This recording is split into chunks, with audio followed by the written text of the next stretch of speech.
Having now compared Manchester United, Liverpool, Barcelona, Chelsea and Arsenal squads 10 years ago with their current sides, the next most requested club, and the obvious choice even if they weren't, is Real Madrid. Arguably the biggest football club in the world, ever since Santiago Bernabeu transformed Los Blancos from the second best club in Madrid to by far and away the best team in Europe, Real Madrid have consistently competed for major honours and enjoyed enormous worldwide support. With that being said, both the 2008-09 and 2018-19 campaigns were relatively disappointing ones by Real standards, as they failed to win any major trophies.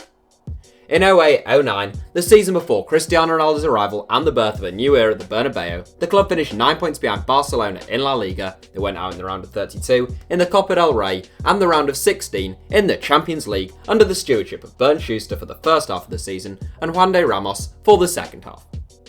Fast forward 10 years, and Real are 18 points behind Barcelona with 1 game to go in La Liga, and indeed 7 points behind Atletico Madrid. They went out in the semi-finals of the Copa del Rey and the round of 16 again in the Champions League. So, in truth, we're comparing 2 poor seasons for a club of Real Madrid stature, but don't be fooled into thinking there's any lack of individual brilliance in today's combined 11. Here is our Real Madrid 2009 versus Real Madrid 2019 combined 11. Goalkeeper: Iker Casillas versus Thibaut Courtois. It's an easy decision to get started between one of the greatest goalkeepers to have ever lived and an often excellent but rather less dependable Thibaut Courtois. I took a lot of stick on this channel over the summer for saying I didn't think Courtois was a major upgrade on Keylor Navas, which seemed controversial since Courtois had such an impressive World Cup, but I'm not sure it should have been. The big Belgian has an excellent physique for a goalkeeper and he can be a real wall at times, but equally, he can sometimes let his concentration slip and drop a clanger. Casillas was a marvellous servant to Real Madrid, breaking into the first team in 1999 and sticking around until 2015. He was playing at an unbelievable level at a young age, but was arguably at his peak between 2008 and 2012, as Spain won 3 consecutive major trophies and Casillas registered 4 consecutive FIFA Pro World 11 inclusions. Despite Real's struggles, Casillas was still absolutely brilliant in 08-09, and he's an obvious choice for us here. Right back: Sergio Ramos versus Dani Carvajal. Sergio Ramos was signed by Real Madrid as a centre-back, but he played much of his early football for the club at right back. Quick, strong and tireless, Ramos was a very good fullback, although he has shown himself to be an even better centre-back. He won Euro 2008 and the 2010 World Cup playing as a right back, but transitioned to centre back and replaced Carlos Puyol by the time a third major international trophy was added at Euro 2012. Dani Carvajal is a more natural fullback, and the 27-year-old Spaniard has been among the best right backs in the world for the last 6 seasons. I think Carvajal's contribution to Real's recent success has been largely overlooked, and he's an excellent right back, but if I had to pick one of them, Ramos' work ethic, leadership skills and big game credentials give him the edge even at right back. Centre back: Pepe versus Rafael Varane. A robust, hot-headed and occasionally thuggish centre back, Pepe was never the prettiest player to watch at Real Madrid, but he did give a decade of very good service to the club. The 2008-09 campaign was a pretty controversial one for Pepe. In just his second season in the Spanish capital, he was handed a 10-game ban for twice kicking out Getafe's Javier Casquero and repeatedly stamping on him whilst he was on the floor. The suspension ended his season, but he still played enough games to be one of Real's top 2 centre-backs from 08-09. Up against him is the man who went on to take Pepe's place in the Real Madrid side before the Brazilian-born Portuguese international departed for Besiktas. Varane is a much classier operator at centre-back, still a real force in the air and in the tackle, but also graceful on the ball and positionally excellent. This has been a poor season by Varane's recent high standards, but at least he hasn't gone around kicking, slapping and stamping on people, so he's our choice here. Centre-back: Fabio Cannavaro versus Sergio Ramos. Uh-oh.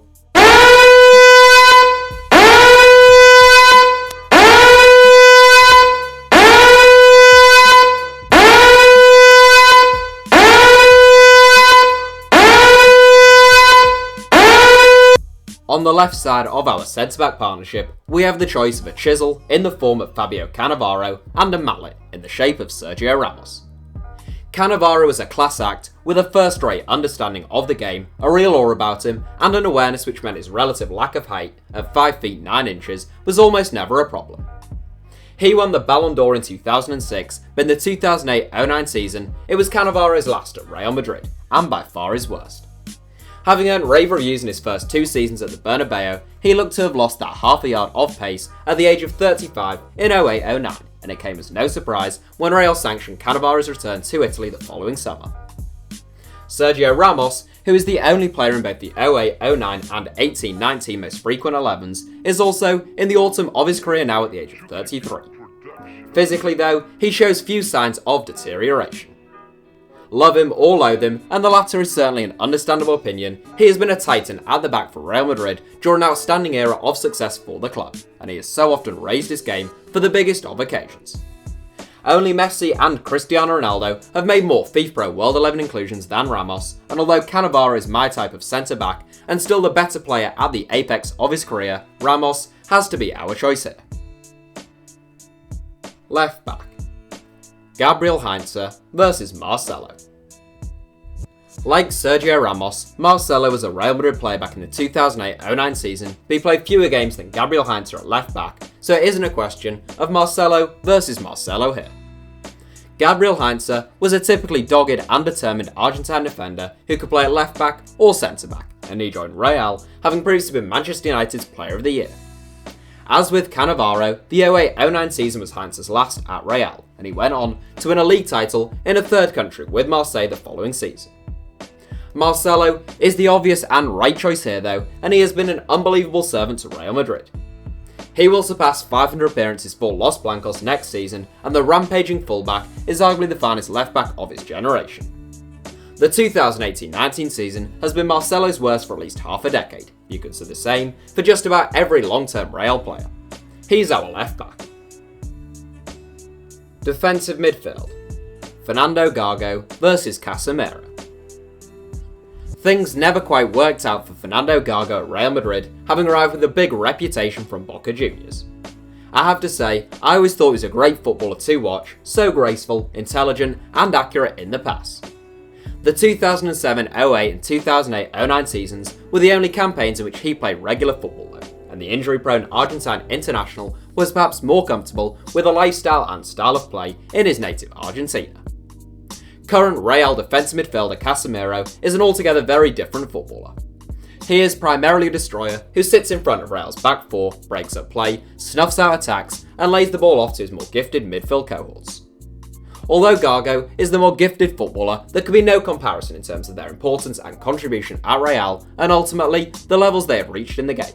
Casemiro is our defensive midfielder. Central midfield. Wesley Sneijder versus Luka Modric. The 2008-09 campaign was a poor one for Real Madrid, and their transfer activity the following summer reflected that. Wesley Sneijder was one of 14 players to depart the Bernabeu in the summer of 09, as the likes of Kaká, Cristiano Ronaldo and Xabi Alonso came in. Real would perhaps live to regret selling Sneijder, as whilst they went trophyless once more in 2009-10, Sneijder won a historic treble and arguably ought to have won the Ballon d'Or as one of the best players on the planet that season. However, while Sneijder was a brilliant footballer, his 2008-09 season was not. Luka Modric, meanwhile, will most likely go down as one of the greats, even at a club as steeped in history as Real Madrid. He arrived as a creative flair player much like Sneijder, but went on to establish himself as a tireless, technical, and supremely intelligent central midfielder. He's had a bit of a come down off the back of a Champions League title, World Cup final, and Ballon d'Or winning season last term, but he's still an automatic selection here. Central midfield. Rafael van der Vaart versus Toni Kroos. Real's 08-09 midfield trio was awfully attack-minded, with fellow gifted Dutch playmaker Rafael van der Vaart joining his compatriot Wesley Sneijder in the Los Blancos midfield. Van der Vaart was a joyous footballer at his best, a revelation as a teenager at Ajax, and he still managed to enshrine himself in legend in just 2 seasons with Tottenham. He wasn't bad at all at Real Madrid, but didn't quite do enough to avoid the cull of the following summer of 2010. Toni Kroos has now spent half a decade at Real Madrid, where he has firmly established himself as one of the finest central midfielders and passers of a ball of his generation. Kroos plays with a real nonchalance, but always has the ability to split a defence open in the blink of an eye. The 2018 German Footballer of the Year makes it 3 from 3 for Real's current crop in our combined 11. Right wing. Gonzalo Higuain versus Lucas Vazquez. Although he became an out-and-out centre-forward in Italy, Gonzalo Higuain often played on the right flank earlier in his career, which is helpful since we needed a formation which complemented Real's starting 11 now and their 11 10 years ago. Higuain had an outstanding record at Real Madrid, bagging 97 goals in 146 La Liga games in his last 4 seasons with the club, including 24 in 44 in all competitions in 2008-09. Homegrown wide man Lucas Vazquez is rather less attack-minded and direct, the quick and industrious 27-year-old having never hit double figures in a season. They're very different players, but Higuain was often excellent for Real but often went underappreciated, and he's our choice here over Vazquez. Left wing. Arjen Robben versus Marco Asensio. Another victim of Real's mass exodus in the summer of 2009, it would be fair to say Arjen Robben did alright for himself at Bayern Munich. Both Chelsea and Real Madrid must surely have to question their decisions to sell the Dutchman, who has been one of the best wide players in the world game for the best part of a decade. Whilst Robben became famous for his trademark skill of cutting inside from the right flank and curling the ball past the goalkeeper with his left foot, he spent the majority of the 08-09 season on the left flank, where he scored just 8 goals. That's still more than Marco Asensio in fairness, whose stock has fallen rather dramatically this season. The 23-year-old had 2 very promising seasons at Real, but has struggled, like so many of his teammates, to really get going this season. Asensio is a wonderfully gifted and creative footballer with a fantastic long shot, but we have to go with Robben. Centre forward. Raul versus Karim Benzema. At the apex of our starting 11 is, for my money at least, the toughest decision of the lot. Raul is a Real Madrid legend, pure and simple. He has played more games for the club than any other player, and only Cristiano Ronaldo has scored more goals. The 2008-09 campaign was Raul's last great season with Los Blancos, as he scored 24 goals in 47 games. Karim Benzema has bettered that in the absence of Ronaldo this season, with 30 goals in 52 games at the Bernabeu, and he is currently 6th in the club's list of all-time record goal scorers. Both Benzema and Raul were, or are, capable of playing as the focal point of an attack or in more of a supporting role. Both have excellent technique, both have fantastic work ethic, and both average around a goal every other game. Raul around the turn of the millennium was an absolute animal, but in terms of 2009 Raul versus 2019 Benzema, it's a really tight call. My head says Benzema and my heart says Raul, but given Raul's leadership skills and what he means to Real Madrid, I'm going to overrule my head for once and go with the Spanish legend up top. The team, including substitutes and manager. In both 2008-09 and 2018-19, Real Madrid have made mid-season managerial changes. As such, we have the choice of Bernd Schuster, Juan de Ramos, Julian Lopetegui, Santiago Solari, and Zinedine Zidane as our manager. Since Zidane is the only one of them that hasn't been sacked and had a remarkable first stint with the club, he is the obvious choice. If we were to pick 7 subs from the players who missed out, it would have to be Thibaut Courtois as backup to Iker Casillas, Fabio Cannavaro as our substitute centre-back, Dani Carvajal as our backup fullback, Fernando Gago offering cover as a less advanced midfielder, Wesley Sneijder as an alternative option in more of an attacking role, Marco Asensio as backup for either flank, and Karim Benzema providing serious competition for Raul at centre-forward.